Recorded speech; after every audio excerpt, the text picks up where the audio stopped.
ସାଙ୍ଗମାନେ ମୁଁ ଟିକେ ସକାଳୁ ଉଠିଲି, ମୁଁ କହିଲି ଯାଉଛି ସାଇକେଲିଂ କରି ପଳେଇ ଆସିବି ଆଉ ନାଳବନ୍ଧ ଆଡ଼ୁ।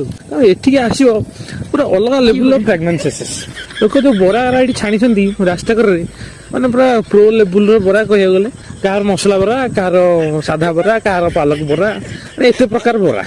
ମୁଁ ବୁଝିପାରୁନି, ବର୍ଷା ଦିନ ଆରମ୍ଭ ହେଲାଣି, ରାତିରେ ଟିକେ ବର୍ଷା ହେଇଥିଲା, ଘାସ ବନରେ କେମିତି ହଉଛନ୍ତି? ତାଙ୍କ ଦୋ ଫାଡ଼ିଆରେ ଘାସ ଟିକେ ବାଜିଲେ ମନକୁ ମାଲ ପଛକୁ ପଳେଇବ।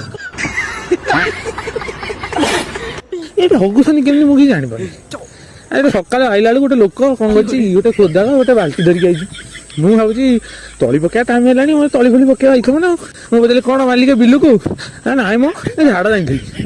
କଣ କୋଦାଳ ଧରି ଝାଡ଼ା ଯାଇଥିଲା, ମୁଁ କିଛି ବୁଝିପାରିଲିନି। ଟିକେ ଆଗୁ ଆଇଲା ବେଳକୁ ଘାସ ଚାଞ୍ଚିକି ଝାଡ଼ା ହୋଇଛି।